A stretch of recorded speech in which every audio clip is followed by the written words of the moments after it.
Bienvenidos a la sesión de sala del jueves 13 de julio. Este mensaje reforma el sistema de educación superior de entidades privadas, ya sea universidades, institutos profesionales y centros de formación técnica, creando una nueva institucionalidad con la creación de dos organismos, la Superintendencia y la Subsecretaría del ramo, y garantizando los estándares de calidad a través de un sistema de aseguramiento. Continuar la discusión del proyecto de ley iniciado en mensaje sobre educación superior.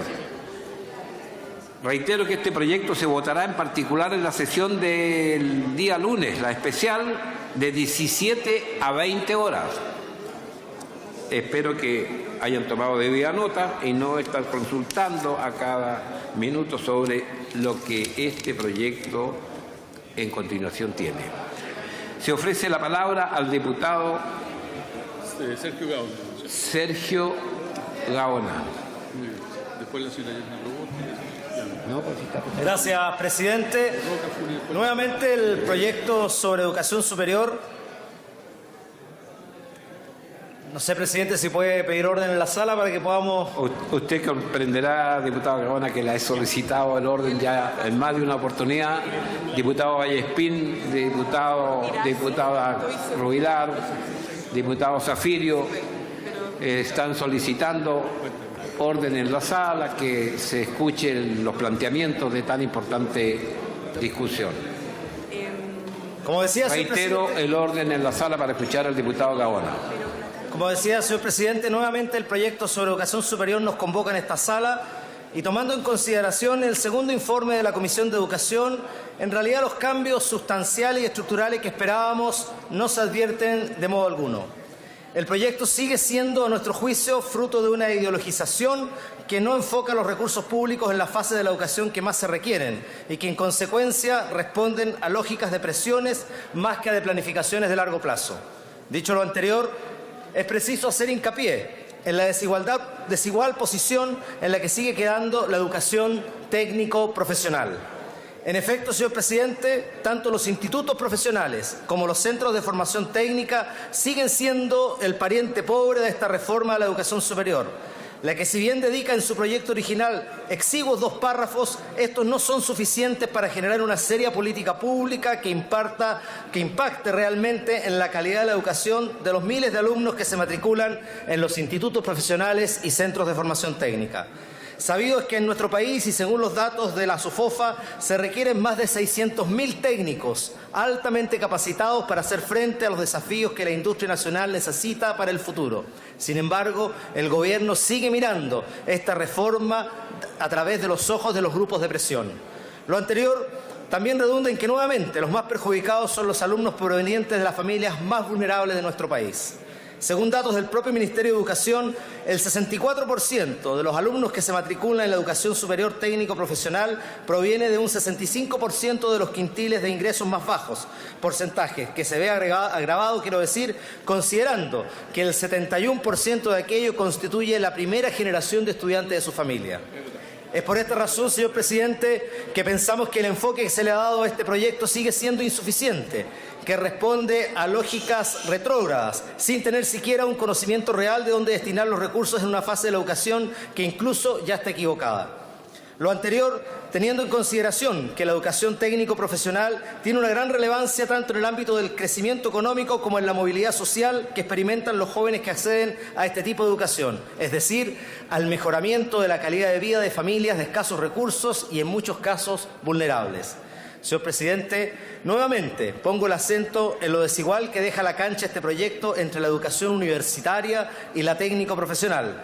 No existen políticas y mecanismos concretos que mejoren y den solución a los dos aspectos antes señalados, es decir, a la relevancia de técnicos de calidad para generar impacto en el crecimiento económico y, consecuencialmente, a mejorar la calidad de vida a la que podrían aspirar miles de jóvenes chilenos con más y mejores empleos. Probablemente lo único que se rescata luego de la indicación sustitutiva del Ejecutivo al proyecto en materia de educación técnico-profesional es aquello que se refiere a la generación de una estrategia nacional de formación técnica, la que, no obstante lo anterior, se desvanece al no tener una estructura de políticas públicas que la sustente en el tiempo. Es por todo lo dicho, señor presidente, que reafirmo las opiniones que hemos tenido respecto a este proyecto, el cual sigue respondiendo a lógicas ideológicas extemporáneas y que son fruto de presiones de sectores que han utilizado la educación como un caballito de batalla para obtener una mezquina ganancia político-electoral, en vez de diseñar e implementar una real, efectiva y eficiente reforma de la educación superior sin cortapisas o hechas a la medida de los grupos de presión, dejando de lado a miles de jóvenes provenientes de las familias más vulnerables de nuestro país. He dicho, señor presidente. Gracias, diputado Sergio Gaona. Le entregamos la palabra a la bancada del Partido por la Democracia. Diputado doctor Miguel Alvarado. Buenos días. Tiene la palabra, diputado. Buenos días, presidente. Buenos días, ministra de Educación. Buenos días, subsecretaria.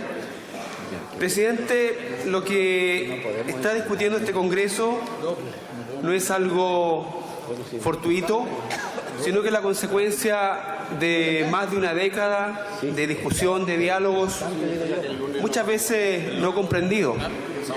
Fíjese, presidente, que en el gobierno pasado el promedio de duración de los ministros de Educación fue menos de 12 meses, 4 ministros en un gobierno, lo que es muchísimo para cualquier país.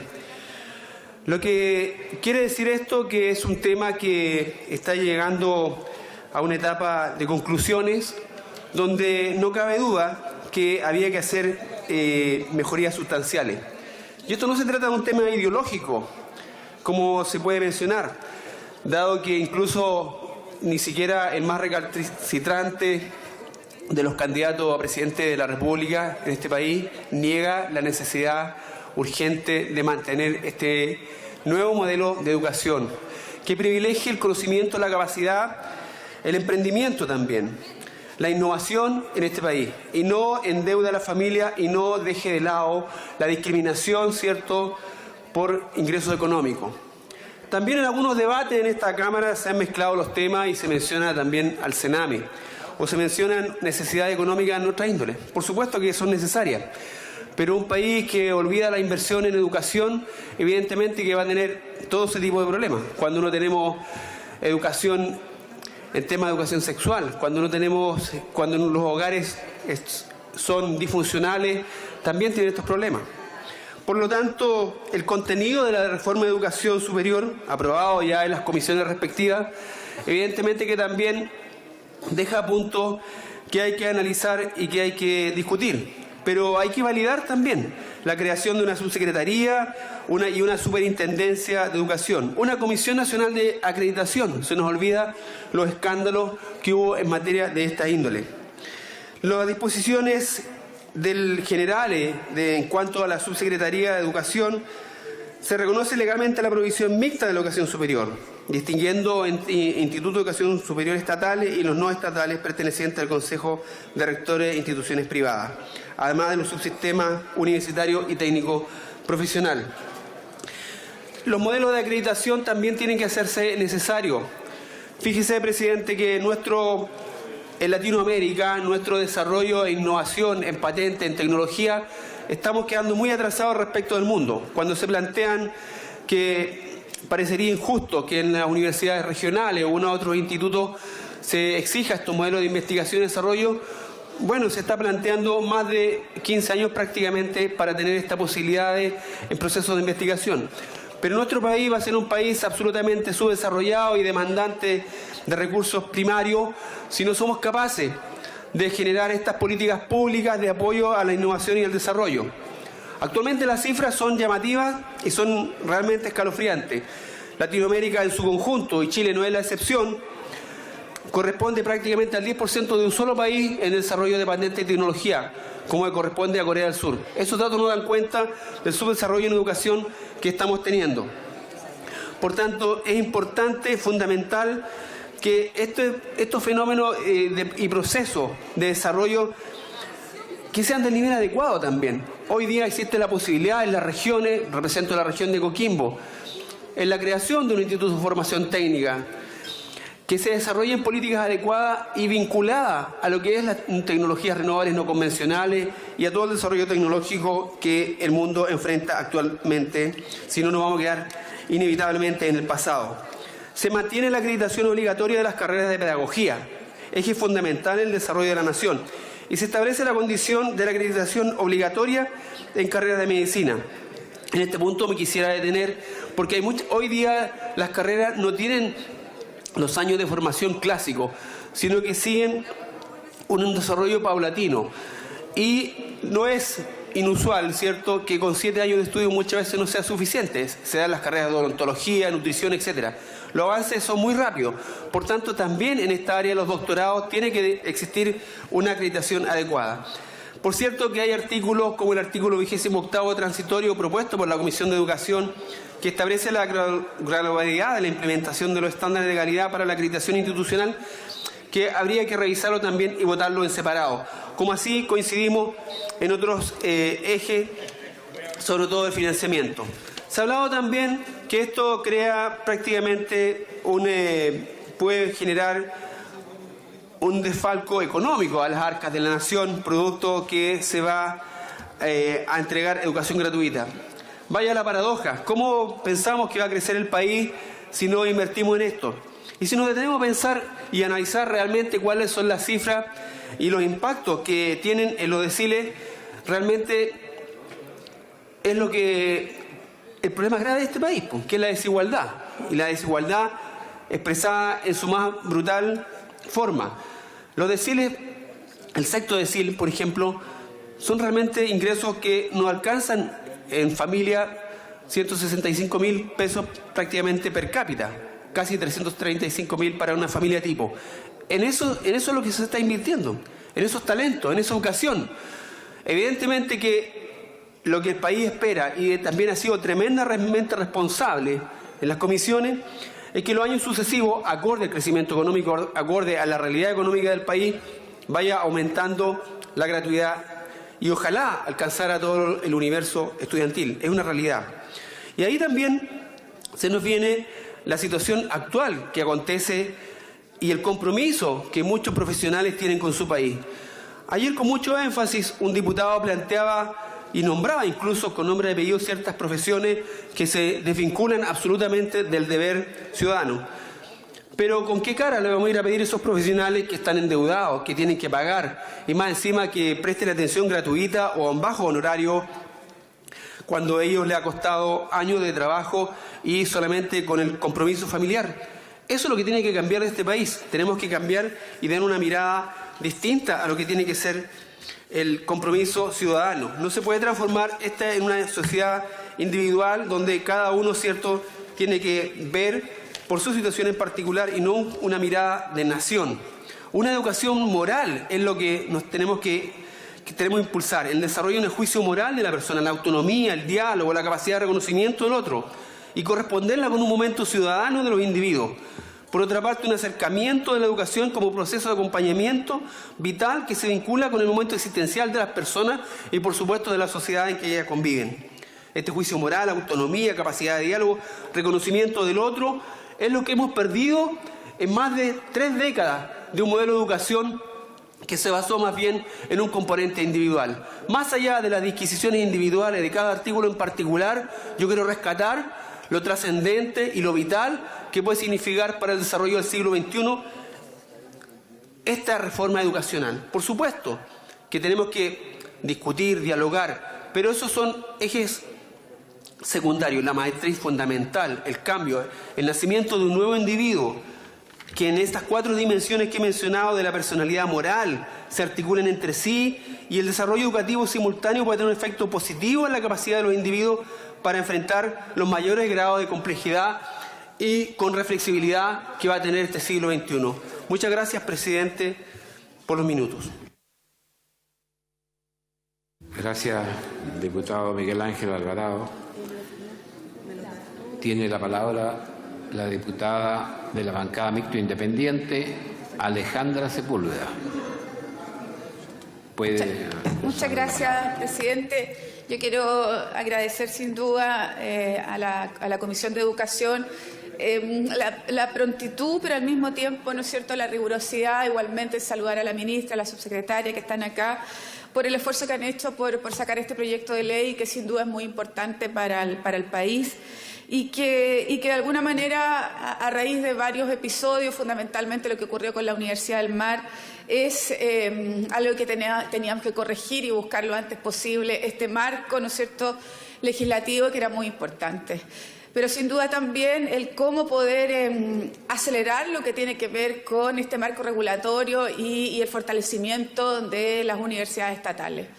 Yo creo que es muy importante transmitirle al Ejecutivo que necesitamos urgente también la ley que tiene que ver con el fortalecimiento de las universidades estatales. No es suficiente este marco regulatorio, sino como desde nuestra propia intencionalidad, ¿no es cierto?, como Estado, hacemos esto de buscar una solución y entender que las universidades estatales son el pilar de la educación de los futuros profesionales nuestros.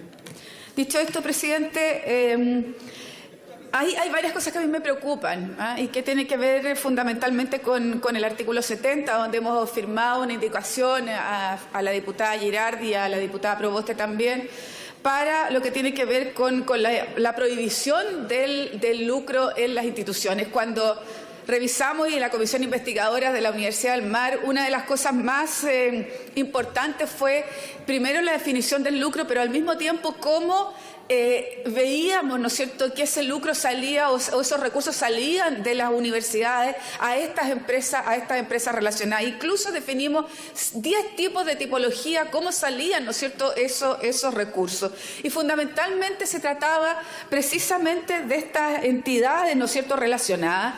Y esas entidades relacionadas había que primero reconocerlas, pero segundo, había que prohibir que eso ocurriera.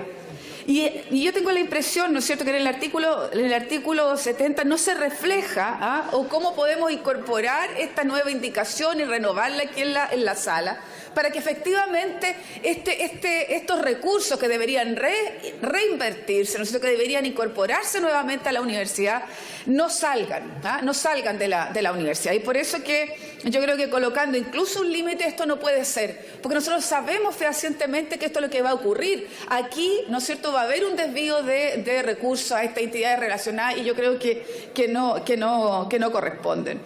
Lo segundo, presidente, es lo que tiene que ver con la condicionalidad en la acreditación.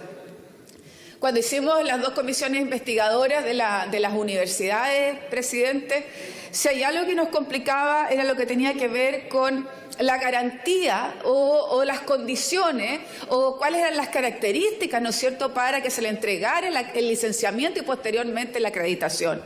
Y la acreditación nosotros la entendíamos absolutamente obligatoria. Nosotros no entendíamos esta diferenciación entre unas carreras y otras.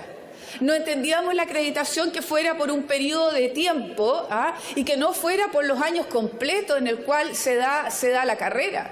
Nosotros entendíamos que el Consejo, ¿no es cierto?, de acreditación tenía que ser una unidad en la cual tendría tal fortaleza que asegurara a los estudiantes y asegurara a la familia, pero fundamentalmente al país, que lo que nosotros estábamos diciendo, esto corresponde, esto está bien, esto es lo que hay que hacer, lamentablemente eso no lo vemos reflejado. O sea, que a mí me digan, mira, aquí van a haber acreditaciones condicionales, que se dé determinada característica, yo creo que eso no corresponde.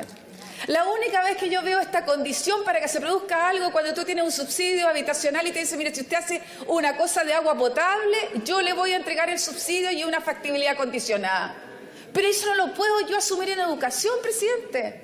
No puedo asumir que si yo voy a hacer algo en el futuro, yo voy a entregarle a usted condicionalmente la acreditación. A mí no me cabe, no me calza en la estructura que nosotros tengamos que decir esta carrera tiene todas las características y todo lo que corresponde para que cualquier joven postule y quiera quedar en esa carrera y en esa universidad, presidente. Yo la verdad es que no me gusta esa condicionalidad en lo que tiene que ver, y yo espero que podamos rectificarla. Lo otro, presidente, que conversábamos con la diputada Girardi, que es parte de la comisión, y que tiene que ver con esto de la publicidad. Yo creo que es muy importante plantear que tenemos que tener de alguna manera, ¿no es cierto?,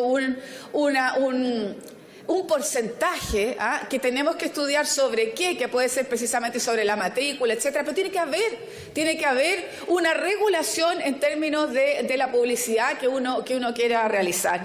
Nosotros sabemos hoy día qué es lo que ha significado la publicidad para muchas universidades en términos de matrícula y que no se condice después precisamente ni con la acreditación ni con las exigencias que se tengan que entregar, y que eso ha complicado precisamente para que tengan mayor cobertura, para que puedan tener mayor cantidad de alumnos, pero que lamentablemente, ¿no es cierto?, después no se condice con la calidad de la educación.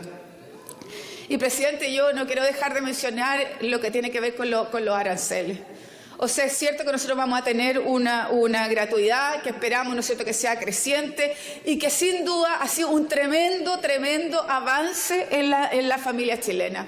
A mí me toca recorrer muchas villas, muchas poblaciones en el distrito que a mí me toca representar, y las mamás y los papás y los estudiantes te abrazan diciendo, ¿no es cierto?, gracias por esta gratuidad, por la posibilidad, ¿no es cierto?, no solo lo que tiene que ver con el arancel, sino incluso en la matrícula. Por eso, presidente, yo creo que es un tremendo avance, nadie lo puede negar, y nosotros vamos a votar favorablemente en eso. Pero si no regulamos lo que tiene que ver con los aranceles, si no entendemos que esto tiene que ser no como teníamos antes, cuando nosotros hicimos la comisión de investigadores hace 10 años que no se actualizaban los aranceles. Y además, presidente, me parece de suma importancia lo que tiene que ver con las auditorías que tiene que realizar la superintendencia. Yo tengo poca credibilidad todavía con la superintendencia, a mí me cuesta entender muchas veces los roles, sobre todo por la superintendencia de educación hoy día, pero que esperamos que este rol que se le va a entregar de verdad lo ejerza, que tenga la musculatura necesaria para poder ejercerlo, pero que también tenga la voluntad de poder hacerlo. Por eso, presidente, esta auditoría anual también nos parece que debería realizarse, que es una auditoría que es necesaria para chequear si todo el resto de las condicionantes están dadas o no se realizan en determinadas universidades. Vamos a votar favorablemente, presidente, a la mayoría de los artículos. Sin embargo, tenemos varias indicaciones que se quieren reponer en la sala y que nosotros vamos a tratar, ¿no es cierto?, por el bien fundamentalmente de lo que tiene que ver con la educación superior de los niños y jóvenes de este país, presidente, y sobre todo por la transparencia. Muchas gracias. Reglamento, presidente, por favor. Gracias, diputada Alejandra Sepúlveda. El diputado Felipe Guarda ha solicitado la palabra para... Muchas gracias, presidente. Tiene la palabra. Gracias, presidente. Quisiera solicitar reunión de comité sin suspensión de la sesión, por favor. A reunión de comité con suspensión... ¿Sin suspensión? Presidente, reglamento también acá. Vamos a llamar a reunión de comité de acuerdo a lo solicitado por el jefe de bancada de la Unión Democrática Independiente, sin suspensión de la sesión. Alejandra Sepúlveda, diputada mixta independiente. Solo para los timbres, presidente, porque hay solo 26. Están siendo tocados los timbres en este minuto, diputada. Diputado Enrique van Riesenberger, bancada Unión Demócrata Independiente, representante de Concepción, tiene la palabra. Gracias, presidente. Presidente, el proyecto de educación superior es un nuevo proyecto de ley de un gobierno que legisla como si fuera una mayoría social del país, cuando todos sabemos que este gobierno es solo una mayoría política circunstancial que está atrincherada en el Congreso con algunos parlamentarios más. Y digo esto, señor presidente, porque la iniciativa que hoy nos ocupa no es la única reforma de este gobierno, pero tiene la particularidad de ser una que se realiza en los últimos meses de su mandato y que pretende hacer grandes modificaciones en la educación superior que afectarán finalmente a la generación de nuevos conocimientos, innovación e investigación en los próximos años en nuestro país.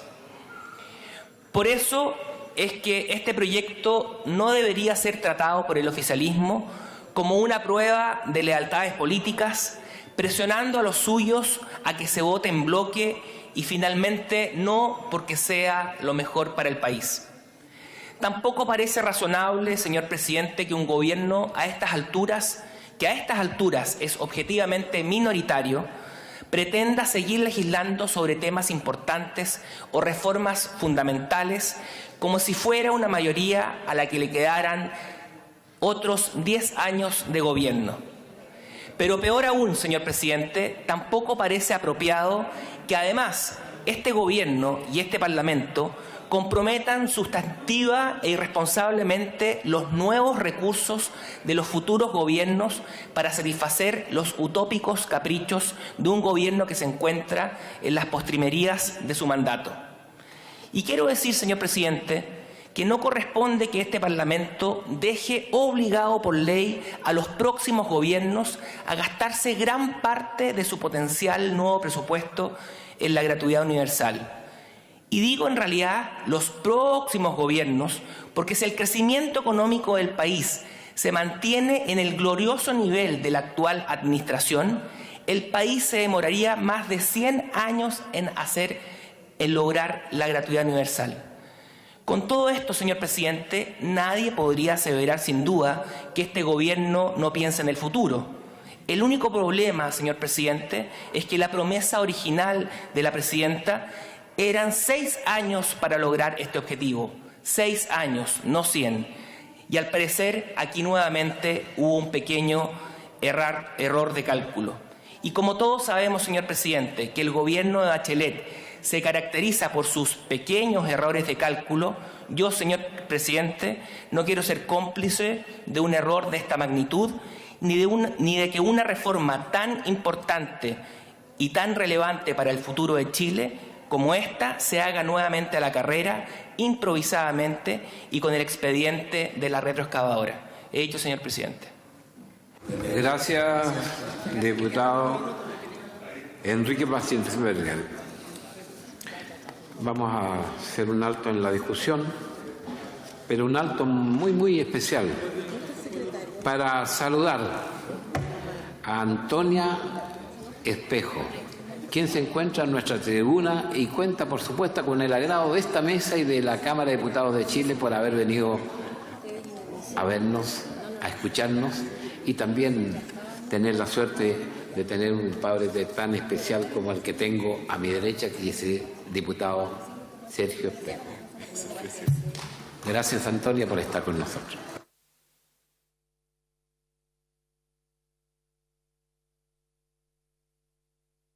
Diputado Luis Rocaful, desde Arica, de la bancada del Partido Socialista, tiene la palabra. Muchas gracias, señor presidente. Antes de comenzar mi intervención, primero no voy a responder todo lo que dijo el señor diputado Van Rieselbergher, pero quiero decirle que dentro de lo que es la mayoría circunstancial, justamente esta mayoría circunstancial de la presidenta Bachelet, en su programa y en su compromiso cuando compitió por estas elecciones, justamente lo que más se comprometió fue ver por la educación y principalmente por la gratuidad. Así que esa es la mayoría, la justificación y la complicidad hoy día la que tenemos, por los que por lo menos vamos a votar a favor. Dicho esto, quiero valorar tremendamente en este proyecto lo que significa la gratuidad para el 60% más vulnerable. Quisiéramos el 100%, por supuesto, pero creo que consolidar hoy día y no mantenerlo en glosas presupuestarias, sino que en una ley, yo creo que es importante y es tranquilizante para que las familias chilenas puedan planificar su futuro. Como también el poder fortalecer la educación superior pública a través de la creación de una subsecretaría y la superintendencia, y además parámetros también más exigentes que tienen que ver con la acreditación. Yo quiero, de alguna manera, poner el punto de las universidades regionales. Creo que este proyecto es un avance importante para nuestro país y para el país en general, en lo que tiene que ver justamente cuando queremos tratar de superar o acortar esta brecha de la desigualdad. Y antes de justamente decir algunas cosas, quiero también hacerme cargo de lo que dijo el diputado Gaona. Según la SOFOFA, faltan alrededor de 600.000 técnicos. Bueno, la gratuidad va a ayudar a eso. La gratuidad va a ayudar que muchos chilenos y chilenas puedan justamente acceder a capacitación, a perfeccionamiento, a estudiar alguna carrera técnica para que puedan justamente atender esa demanda proyectada por la SOFOFA. Así que bien, por eso mucho más justificado está obviamente la gratuidad en la educación superior, tanto universitaria como técnico profesional. Pero yo también quiero referirme a las universidades regionales. Las universidades estatales y regionales nacieron muriendo y creciendo, decreciendo.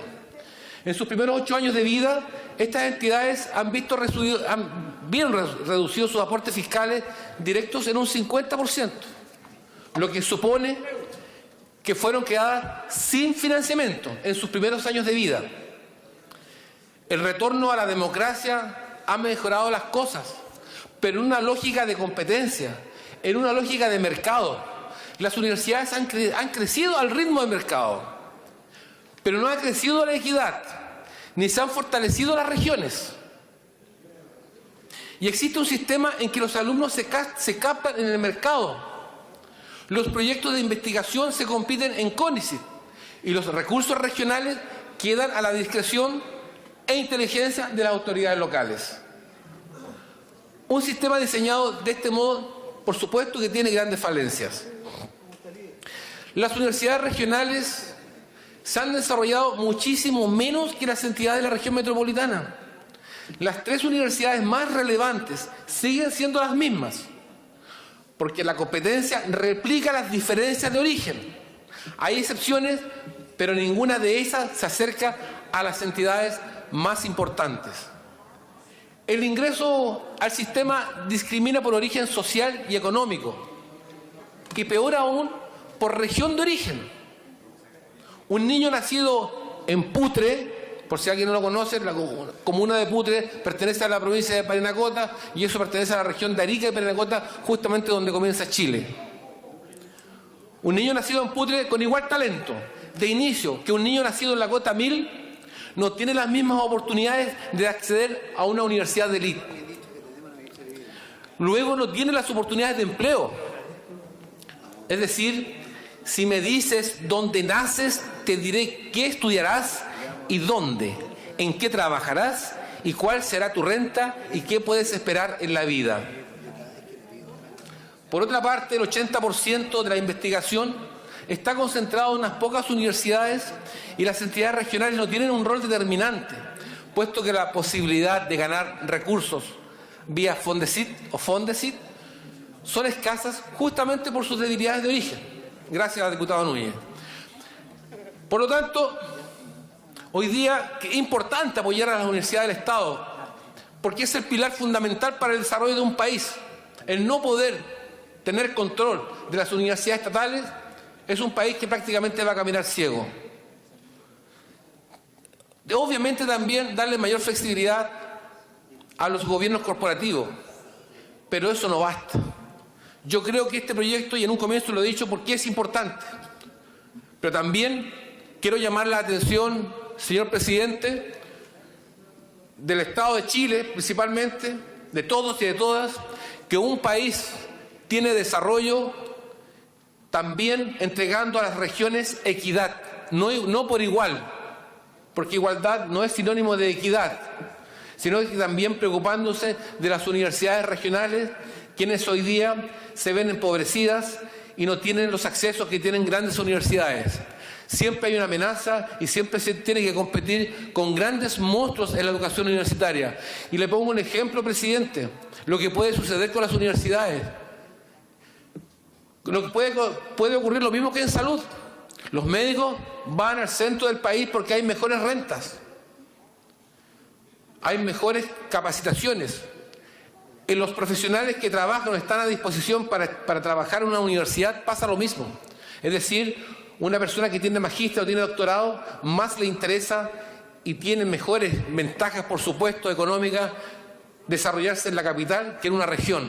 Por lo tanto, la atención que hay que prestarles a las regiones en cuanto a la docencia, política de docencia, pero también política de investigación, es súper importante porque es la única manera que vamos a tener un país más equitativo. Y digo esto porque, presidente, las universidades son en las regiones, no lo que son en Santiago. Las universidades en las regiones son los pilares fundamentales para el desarrollo de cada una de las regiones. He dicho, señor presidente.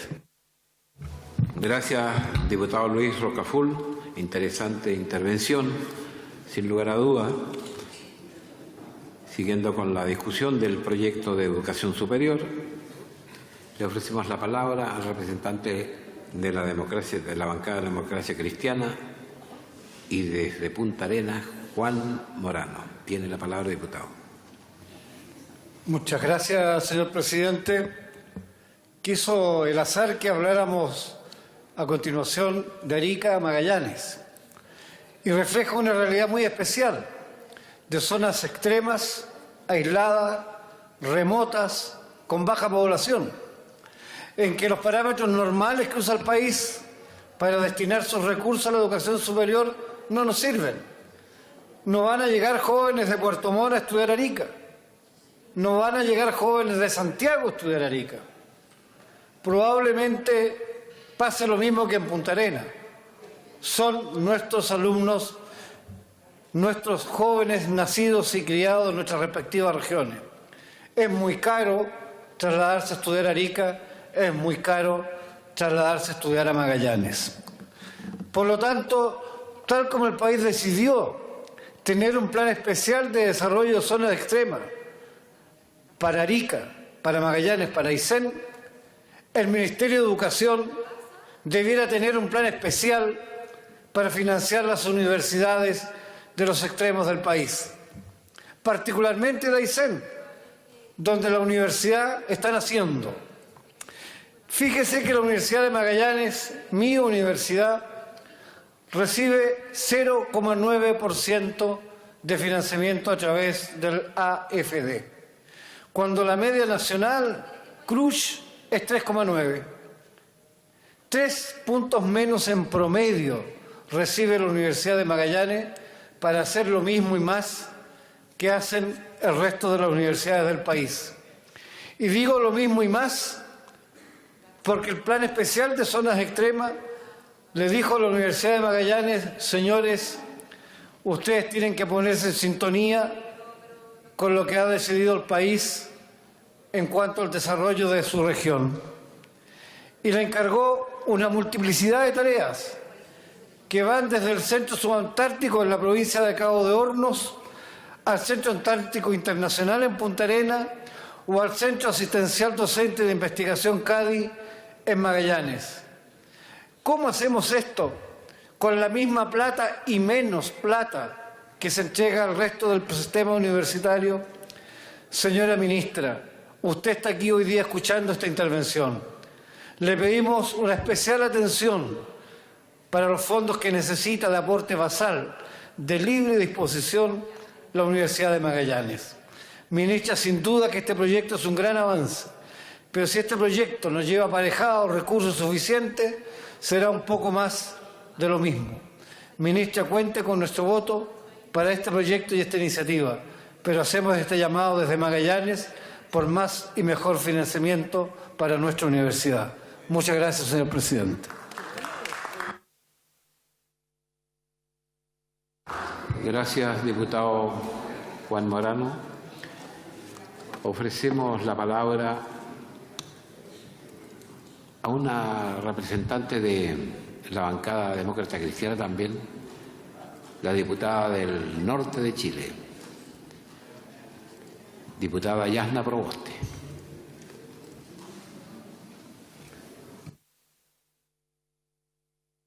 Presidente, me habían dicho que iba a hablar el día lunes, pero no tengo... No se preocupe, diputada, porque vamos a suspender un segundo su intervención para hacer un saludo muy especial en el día de hoy. Quienes nos acompañan desde las tribunas es la delegación de oficiales, alumnos de la Academia Superior de Estudios Policiales de la PDI. Andan en una visita a nuestro Congreso Nacional, a cargo del secretario de Estudios de dicha academia, comisario Cristian Benavides Moraga. Los estamos felicitando por decidirse a conocer del trabajo legislativo, agradeciéndoles su presencia y dándoles a entender de que este Parlamento, esta mesa, es una agradecida del servicio que ustedes le prestan a nuestro país. Muchas gracias, bienvenidos y que les vaya bien siempre en su cometido.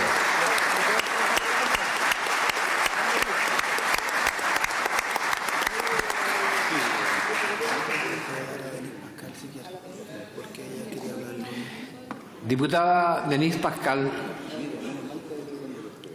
si tiene a bien, haga uso de la palabra en el proyecto de educación superior. Para información de quienes nos visitan, estamos en el proyecto de educación superior. Gracias, presidente.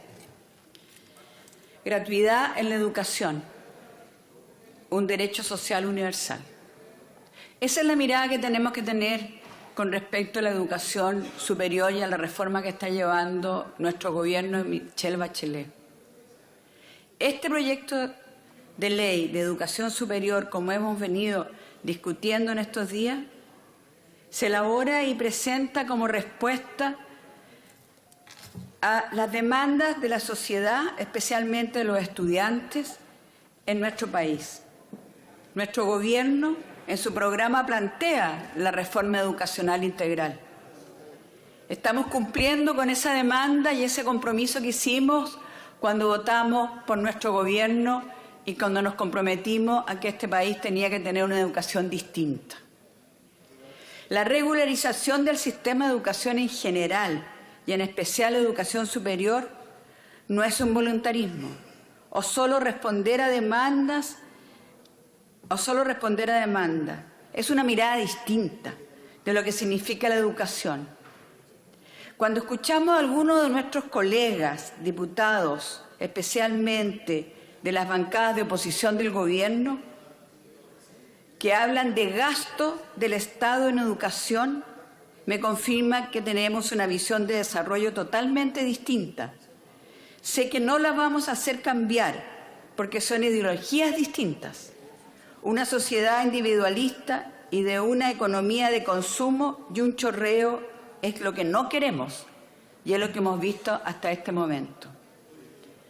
Cuando se compara el monto de inversión de gratuidad de 1.100 millones aproximadamente y se avanza en los quintiles en una inversión mayor, donde el séptimo quintil es un per cápita de 254.840 pesos, no es mirar la oportunidad que le está dando a esa familia de acceso a la educación superior, sino es un compromiso real de que las familias de la clase media y aquellos que hoy día no tienen acceso a la educación la puedan tirar.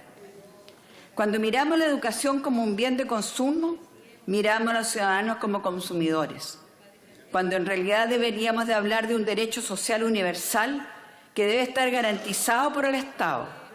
Los derechos de los jóvenes y sus familias a desarrollarse libremente, a transformar sus vidas y tener mejores oportunidades de vida. Eso es lo que buscamos.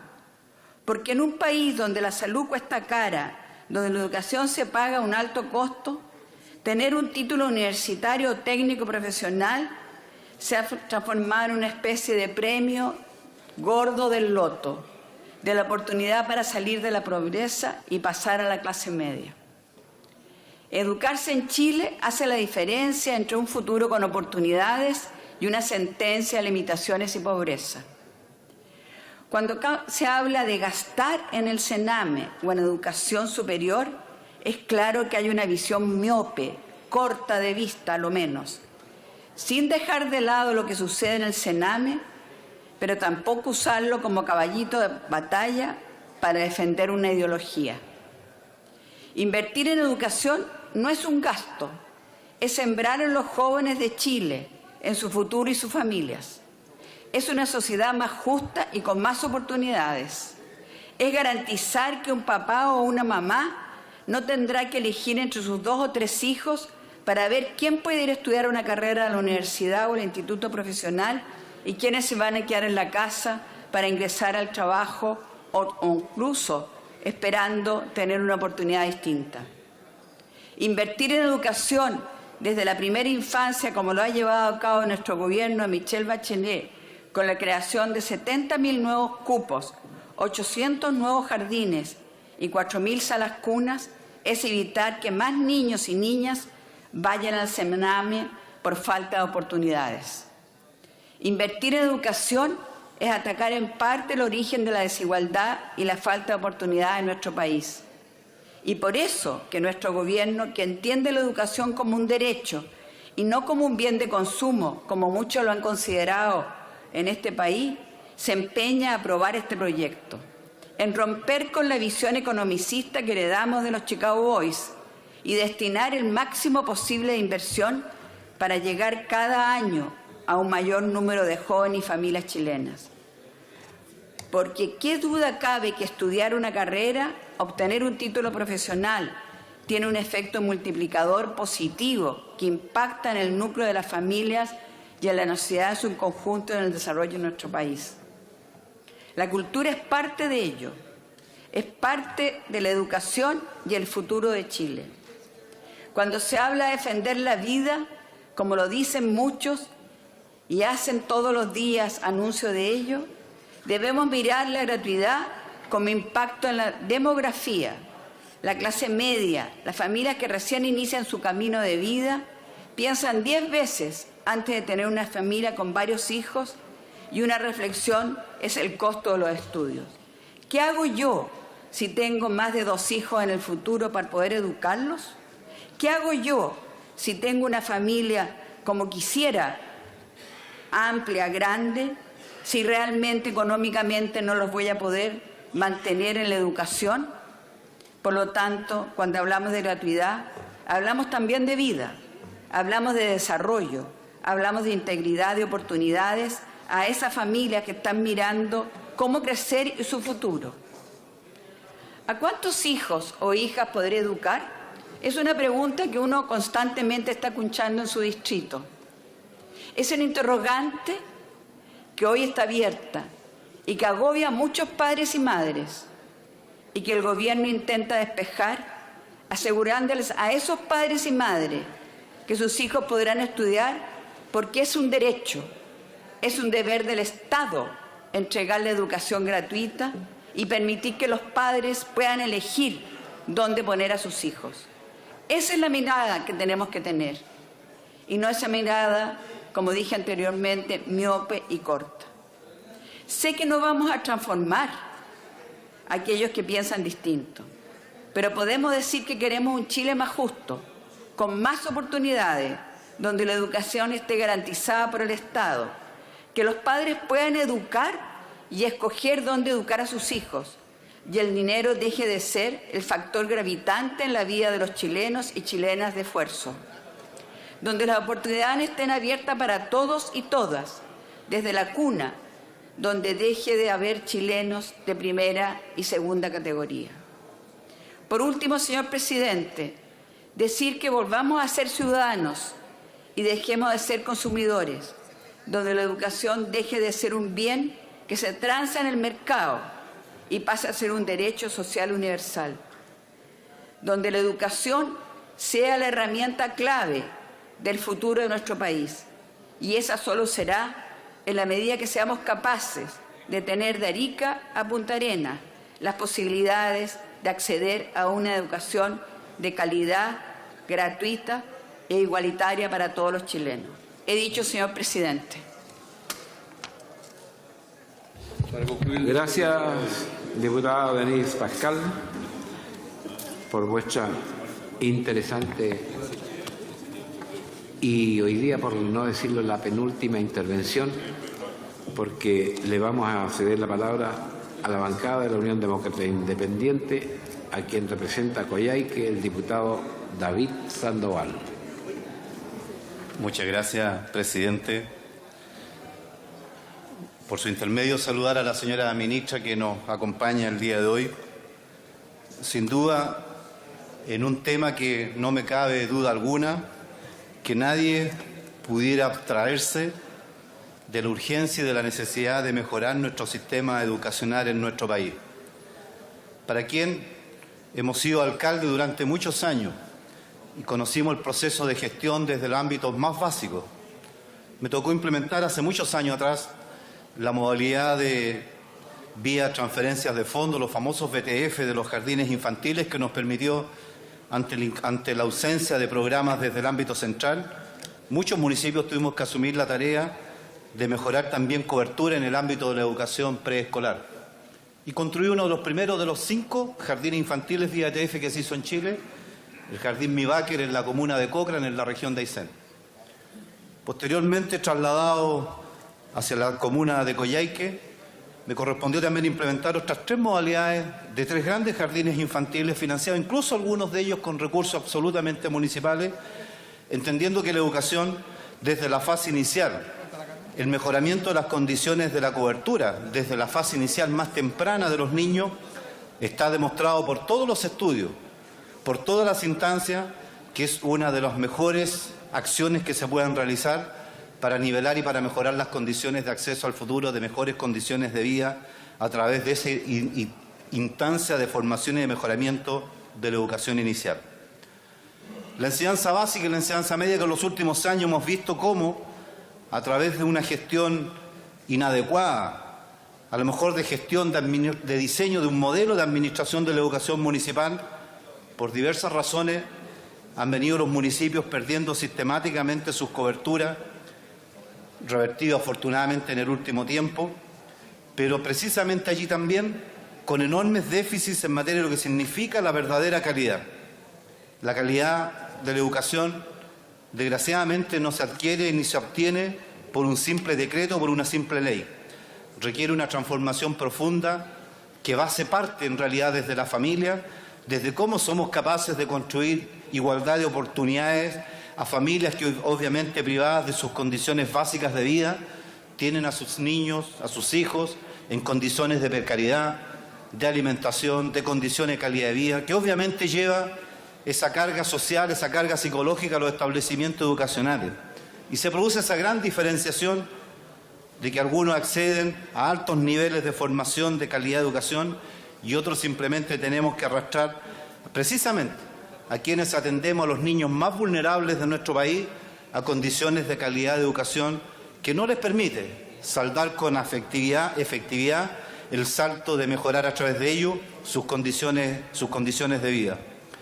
Fui de aquellos universitarios que se formaron en aquella época en la cual apenas el sistema ofrecía no más de 38.000, 40.000 cupos a nivel nacional.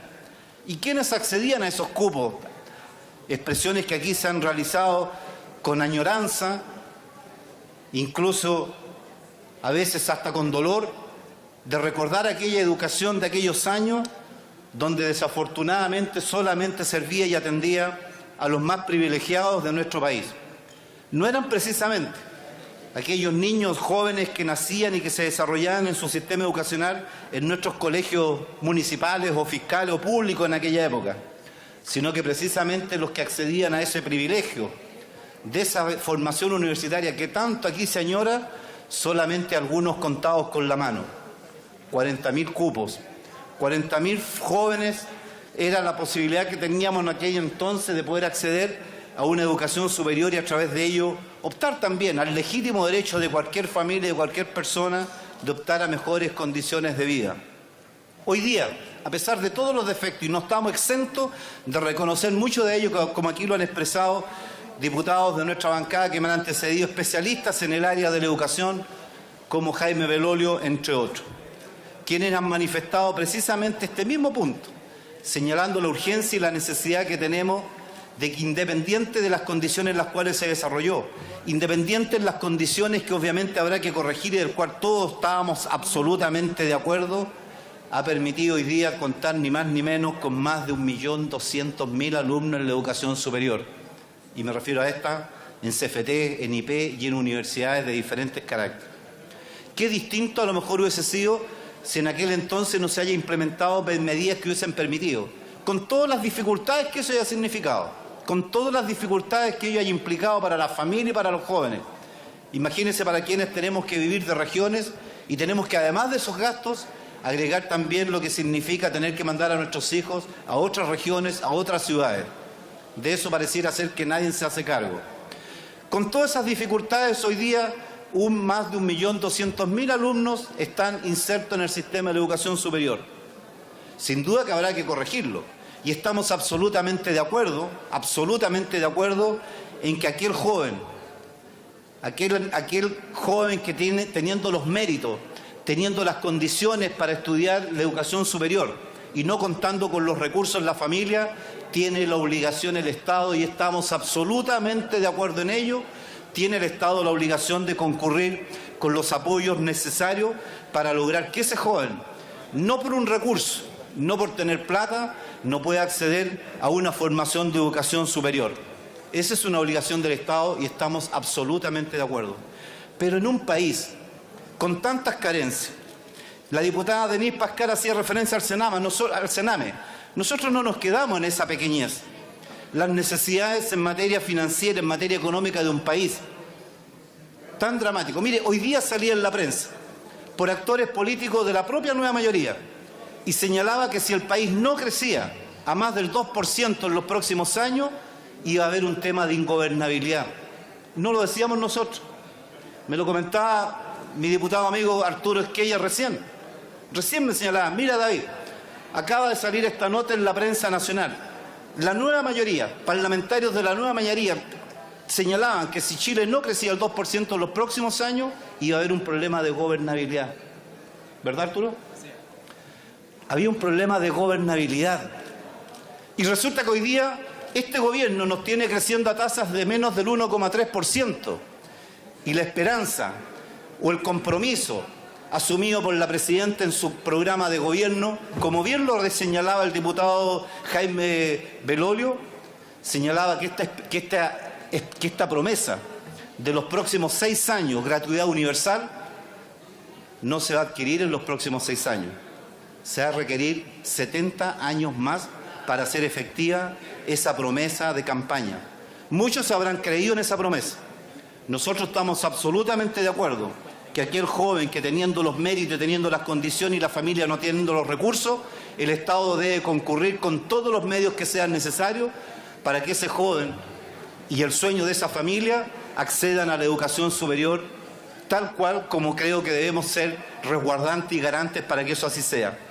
Pero no es lógico y no es legítimo, con la escasez de recursos que tiene este país, que a través de esta norma, que a través de esta ley, que además ha sido cuestionada por todos los organismos universitarios, termine financiando la educación a personas que no tenemos por qué, porque tienen los medios y tienen los recursos. No podemos desperdiciar recursos que signifique fundamentalmente pensar en lo que implica dejar de lado tantas demandas sociales de mejor calidad de educación, de mejor calidad de salud, de mejores viviendas, de mejores pensiones, que legítimamente también nuestra comunidad lo reclama. Llegará el minuto, llegará el estado de desarrollo de nuestro país en que nos permita a nosotros resolver todos los problemas y poder construir las instancias de subsidio y de mejoramiento para que en definitiva todo aquel que el Estado pueda proveer en materia de bienestar social, bienvenido sea. Pero hoy día está lejos el país de poder cumplir esa meta, está lejos el país de poder cumplir esa alternativa y por lo tanto tenemos lamentablemente la obligación que priorizar. Y las necesidades sociales son muchas y no es justo que una familia que puede concurrir al financiamiento de la educación sea con costo de todos los chilenos, tener que hacerlo sola y exclusivamente por cumplir una promesa que además no va a ser posible materializar como el gobierno lo planteó. Muchas gracias, presidente. Gracias, diputado David Sandoval. Hemos concluido la discusión en el día de hoy en la orden del día. De inmediato vamos a escuchar al señor secretario. Pido la atención de los señores parlamentarios. Vamos a escuchar al señor secretario para que nos dé a conocer los acuerdos de la reciente reunión de comité realizada recientemente. Reunidos los jefes de los comités parlamentarios bajo la presidencia del señor Sabaja, adoptaron por unanimidad los siguientes acuerdos. Primero, otorgar hasta 2 minutos para intervenir a favor y otros 2 para intervenir en contra, cuando corresponda, en cada una de las declaraciones de inadmisibilidad que va a hacer la mesa respecto de las indicaciones que fueron renovadas al proyecto de educación superior que estamos en tramitación. Esto es el día lunes durante la votación. En segundo término, se acordó facultar a cada uno de los jefes de bancada para que en la discusión de este proyecto el día lunes pueda sustituir a los diputados que se encuentran actualmente inscritos en el debate del proyecto, los que van a poder ser sustituidos por otro diputado aunque éste ya haya intervenido por el mismo tiempo. Estos diputados, como aquellos que no alcancen a intervenir llegado al término del orden del día, podrán insertar sus discursos. Eso es todo, señor presidente. Gracias, señor secretario. Hay que agregar que los respectivos proyectos de resolución van a ser votados uno a uno para mejor comprensión de cada uno de ellos. Vamos a hacer un saludo muy especial en el día de hoy también a la Junta de Vecinos de la comunidad Parque Vespucio de Peñalolén. Son muy bienvenidos, esta Cámara los recibe con mucho agrado. Especialmente también a su presidenta, la señora Sonia Troncoso.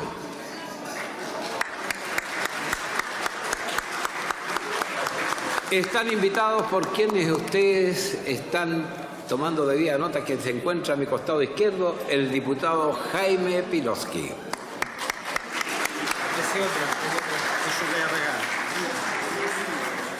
Me hace llegar también una nota muy especial, el diputado Claudio Arregada,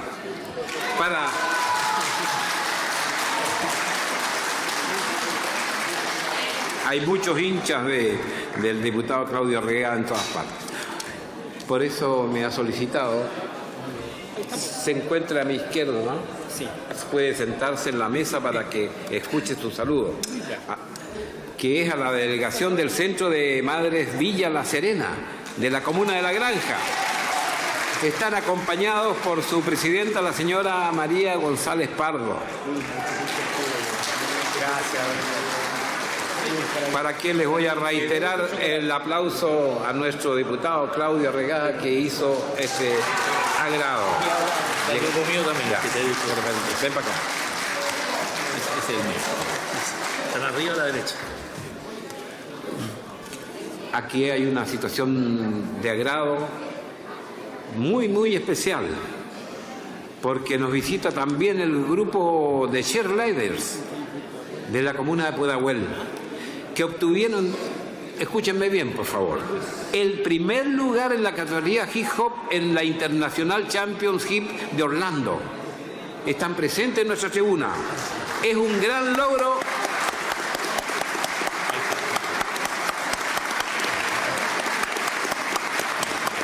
Es un gran logro para la Cámara, para el país, y por eso aprovechamos la ocasión de saludarlos con el agrado que siempre esta Cámara hace a las personas que se distinguen.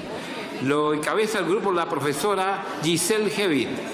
Y qué decirle que quien ha tenido la satisfacción de poder verlas acá y que nos ha insinuado a nosotros este gran logro es el diputado Patricio Velero, a quien lo tengo a mi izquierda.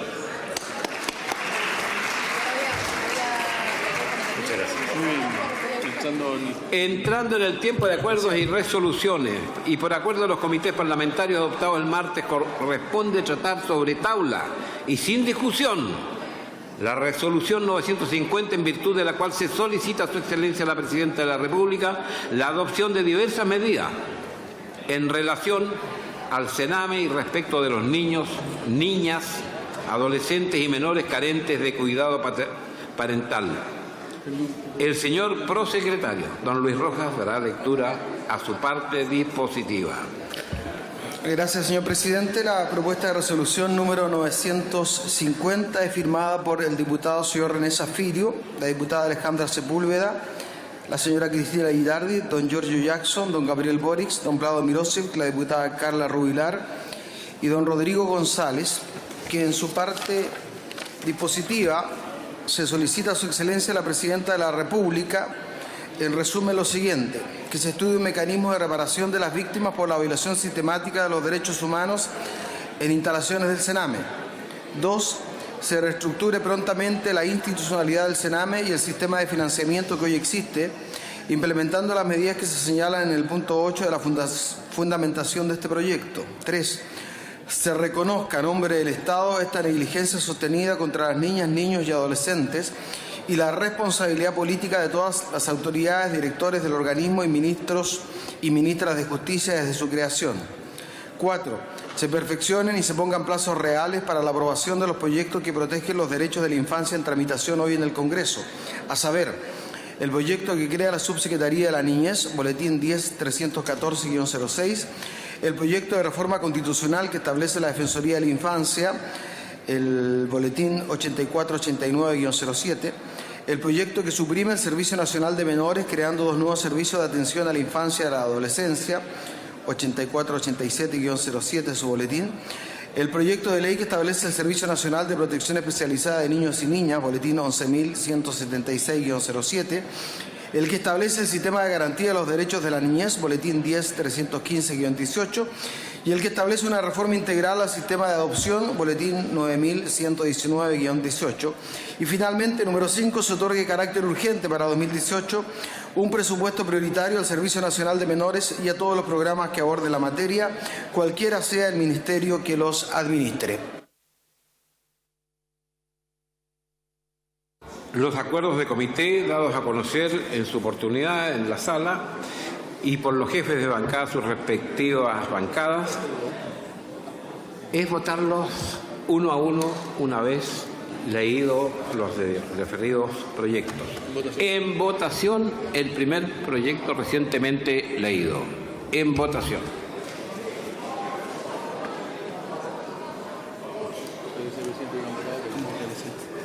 Han votado. Espera. ¿De quién?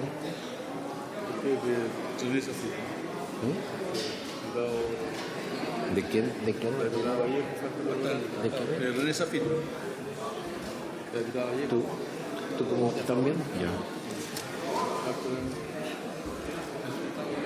Han votado todas y todos los diputados. Resultado de la votación. Por la afirmativa, 74 votos, 1 en contra y 14 abstenciones. Aprobado, señor presidente. Aprobado el primer proyecto. En segundo lugar, corresponde tratar sobre tabla y sin discusión la resolución número 955, en virtud de la cual se solicita a Su Excelencia, Presidente de la República, la adopción de diversas medidas de orden político, financiero y legislativo a favor de los niños, niñas y adolescentes del país. Señor Prosecretario, por favor, de lectura. Gracias, señor presidente. La propuesta de resolución número 955, firmada por don Ricardo Rincón, don Roberto León, don Luis Rocaful, la diputada Loreto Carvajal, don Fernando Mesa, don Claudio Arriagada, la diputada Camila Vallejo, la diputada Marcela Hernando, don Daniel Farcas, la diputada Yarna Proboste, y hay alrededor de 20 diputados que adhieren a esta presentación. En su parte dispositiva es bastante extensa. A nivel de resumen, se solicita a Su Excelencia la Presidenta de la República la adopción de una serie de medidas. La primera tiene que ver medidas inmediatas, dice, para la atención impostergable de los niños que hoy están en riesgo y responsabilidad efectiva de los vulneradores. Para ello piden un despliegue urgente en terreno de todos los ministerios encabezados por el Ministerio de Justicia. En particular piden atención de salud inmediata a los 197 niños que en las visitas realizadas por el Instituto Nacional de Derechos Humanos de febrero a abril de este año denunciaron ser sometidos a descuido negligente, maltrato físico, mental, etc. También piden coordinaciones interministeriales semanales en que se evalúe la acción estatal en terreno, la intervención inmediata en todos los centros públicos y privados en los que se haya producido muertes, abusos sexuales, maltrato, protección sexual infantil, etc. Un catastro de las plazas vacantes existentes tanto en el sistema de protección como de internación de niños. Un segundo grupo de medidas se refiere a corto plazo, es para adecuar el sistema de protección a los compromisos internacionales adquiridos por Chile de disminución de la institucionalización y respeto a los derechos de los niños durante su permanencia en el sistema. Para ello piden una instrucción precisa al Ministerio de Justicia y Derechos Humanos y al Sename de trabajar en la internación de los niños de 0 a 3 años, adoptando en conjunto con la Corte Suprema las medidas necesarias para prestarles ayuda, revisar urgente las causas judiciales de niños que hayan sido declarados susceptibles de ser adoptados, la creación en un plazo de un mes de un registro de niños sujetos al sistema de protección e infractores de ley que deben recibir tratamiento psicofarmacológico, la implementación en el plazo máximo de 3 meses de un programa estatal de representación jurídica y judicial de los niños sin cuidado parental, determinar las incompatibilidades entre programas de atención a la niñez que ejecutan instituciones privadas, evitando los incentivos perversos que los mantengan internados. La incorporación por la vía de indicación sustitutiva de los proyectos de ley que crean los nuevos servicios de protección especializada y reinserción juvenil, actualmente en tramitación en el Congreso, y la ley de subvenciones, de a lo menos nuevas reglas y obligaciones tendientes a la transparencia, probidad y debida fiscalización de los operadores privados en más del 90% del sistema. Prioridad en la subvención a las familias de acogida supervisadas directamente por el Estado, diseño oficial de protocolos nacionales de aplicación obligatoria elaborados por los ministerios competentes, incompatibilidad en el desarrollo de 2 o más programas por un mismo organismo colaborador, creación de un registro de organismos colaboradores sancionados e inhabilitados, reacreditación de los organismos colaboradores del CENAME. Entre las grandes medidas también se piden medidas a corto plazo para el uso racional, equitativo y eficiente de recursos públicos, una serie de medidas, por ejemplo, establecimiento de la Ley de Presupuesto del 2018 en la partida del Ministerio de Justicia y Derechos Humanos de una glosa y asignación presupuestaria permanente que garantice los fondos necesarios para la creación de un programa nacional de familias de acogida. También en medidas a mediano plazo destinadas a la transformación efectiva del sistema se pide, entre otras, el rediseño de los sistemas de protección y de responsabilidad penal juvenil en 3 ejes fundamentales: infraestructura básica y segura de centros del CENAME, normas de respeto irrestricto de los derechos humanos de los niños durante su internación, protocolos oficiales y obligatorios de trabajo con los niños, la familia y la comunidad. También hay medidas en el área legislativa, como por ejemplo la suma urgencia para la tramitación de los proyectos ingresados en este Congreso, particularmente para el proyecto que crea la Subsecretaría de la Niñez, el proyecto que suprime, el Servicio Nacional de Menores, creando el Servicio Nacional de Protección Especializada de Niños y Niñas, el que establece un sistema de garantía de los derechos de la niñez y el que establece una reforma constitucional estableciendo la Defensoría de los Derechos de los Niños. Eso es a grandes rasgos, presidente, este proyecto de resolución. Gracias, señor prosecretario. En votación el proyecto 955.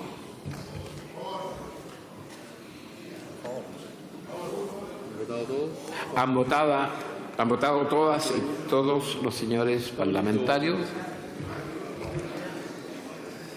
Por la afirmativa, 91 votos, 1 en contra, 3 abstenciones. Aprobado. Aprobado el proyecto.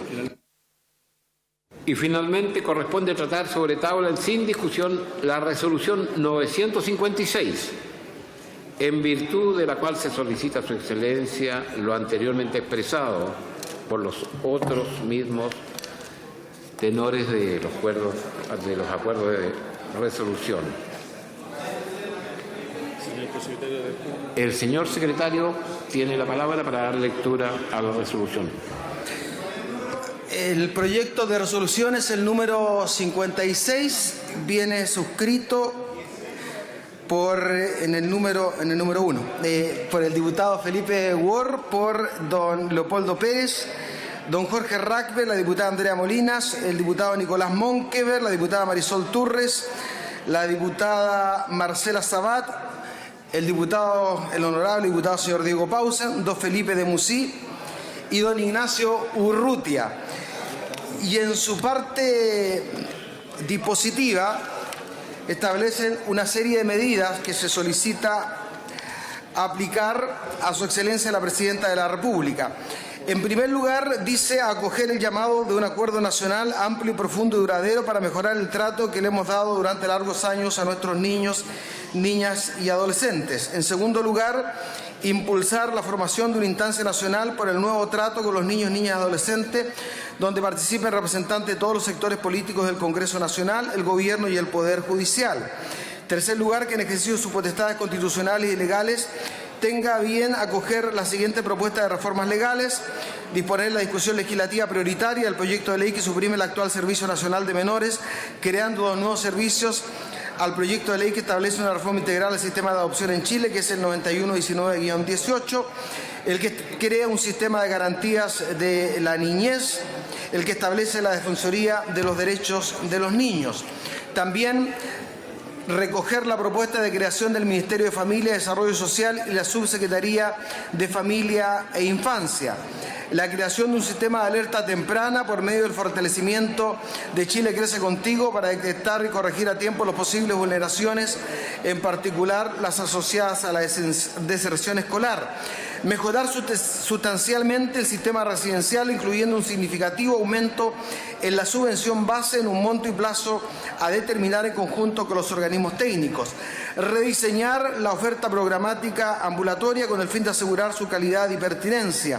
Introducir reformas legislativas a la Ley 20.032, estableciendo un régimen de subvención que se asocia a resultados e impactos concretos. Derogar la Ley de Menores 16.618, introducir reformas a la Ley 19.968 que crea los tribunales de familia. Implementar mecanismos y fórmulas para dar transparencia a los organismos colaboradores acreditados. Capacitar a los trabajadores que se desenvuelven en la red del Sename. Someter a quienes se desempeñen como funcionarios de trato directo en la red del Sename a test psicológicos de consumo de drogas y de alcohol. Establecimiento de una política pública de Estado en materia de niñez con metas, mecanismos de evaluación, recursos y vinculación con ONG que contemple coordinación interinstitucional. Creación de un protocolo social de salud obligatorio para todos los niños, niñas y adolescentes que reciben atención en centros de administración propios del Sename. Concebida la familia como sujeto y contexto de intervención, creando programas especiales de retorno al núcleo familiar. Disponer de manera urgente la creación de una política pública de salud mental focalizada a la niñez vulnerada. Priorizar los niños privados de su medio de familiar, así como de aquellos que participen en programas ambulatorios para la atención de salud. Realizar reformas para separar a los niños vulnerados y niños infractores de ley. Elaborar un sistema informático único de manera de manejar la información de aquellos niños en línea entre los distintos ministerios, servicios públicos y los tribunales de justicia. Requerir de la Contraloría General la introducción de un sumario administrativo a fin de determinar responsabilidades con ocasión de eventual emposamiento de fondos de organismos colaboradores. Reconocer de manera oficial por parte del Estado de Chile las graves vulneraciones a los derechos humanos en los que habrían sido objeto los niños, niñas y adolescentes que se encontraban al amparo estatal al interior de la red del Sename, y el perdón hacia las víctimas y sus familiares. Y por último, la creación de una Comisión Nacional de Verdad de la Infancia Vulnerada con el objeto de contribuir al esclarecimiento de las violaciones de los derechos humanos en contra de niños, niñas y adolescentes cometidos por agentes del Estado. Eso es todo, señor presidente. Gracias, señor prosecretario don Luis Rojas. Procedemos a la votación de la resolución 957. En votación el proyecto.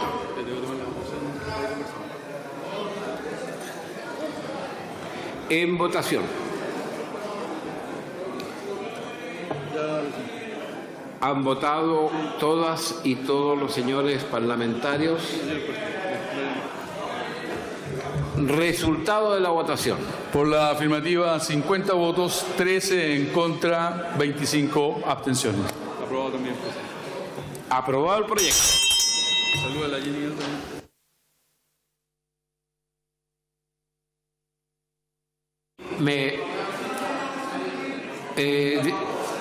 Orden en la sala. Que diputado Venegas, ¿cuál era su situación? Estimado presidente, lo que quiero solicitar es que puedan considerar mi voto favorable toda vez que estaba distraído con la... Será en el acta tomado la debida nota. Muy bien. Quiero hacer un saludo finalmente a quienes nos acompañan en la tribuna, a la delegación de estudiantes de la Escuela Rural de Auchac, de la comuna de Quellón. Vienen acompañados por el profesor Paulo Yarzún, y Juan Carlos Mardoni y la profesora Marcia Bamonde. Ellos han sido invitados a conocer el Congreso Nacional por la diputada de su zona, Jenny Álvarez. Son muy bienvenidos por esta sala y con el agrado de haberlos tenido de visitadores. Habiéndose cumplido con la sesión número 46 de la legislatura de la Cámara de Diputados de Chile, la sesión se levanta. El propósito del proyecto es la reforma a la educación superior, con la creación y financiamiento de la institucionalidad del sistema de educación superior, aseguramiento de la calidad y resguardo de la fe pública, fortaleciendo la formación técnico-profesional y la gratuidad que aumentará en forma gradual. El proyecto busca regular el sistema actual y poner fin al lucro de instituciones de educación superior, estableciendo ciertas prohibiciones de contratos con entes relacionados. En materia de gratuidad se fijan requisitos de acceso, limitantes, procedimientos para las instituciones que pueden acceder y los gatillos para que más alumnos puedan acceder al beneficio. En términos generales, a nosotros el proyecto de reforma de educación superior nos parece un proyecto sumamente ideologizado que no responde a las verdaderas necesidades de la educación de Chile y creemos que no ha sido una solución lo que ha planteado el Ministerio de Educación. Más aún desde la perspectiva que a nosotros en particular nos importa muchísimo, que tiene relación con la educación técnico-profesional, llámese institutos profesionales y centros de formación técnica, son los grandes olvidados de este proyecto. Hay que recordar que el grueso de los estudiantes en educación superior está en el sector técnico y en el sector profesional. Y lo que nosotros hemos visto que la gran demanda que tiene el país hoy día es precisamente de técnicos y profesionales de institutos profesionales. Y eso es lo que efectivamente hoy día no se refleja en el proyecto. También considera, luego de la votación de una indicación del Ejecutivo en la instancia de Hacienda, el término del crédito con aval del Estado, CAE, con la derogación de la Ley 20.027 a partir del 1 de enero de 2019. Siempre que comience a regir otro mecanismo de financiamiento de estudios de educación superior que lo reemplace, comprometiendo el ingreso de un proyecto de ley para este 2017. Y respecto a las resoluciones, la Cámara aprobó 3 proyectos, el que solicita a la Presidenta la adopción de diversas medidas en relación al Sename y respecto a niños, niñas y adolescentes, menores carentes de cuidado parental. El que solicita la adopción de diversas medidas de orden político, financiero y legislativo en favor de niños, niñas y adolescentes, y el que busca la creación de una Comisión Nacional de Verdad de la Infancia Vulnerada y la adopción de medidas administrativas y legislativas relacionadas con el funcionamiento del Servicio Nacional de Menores.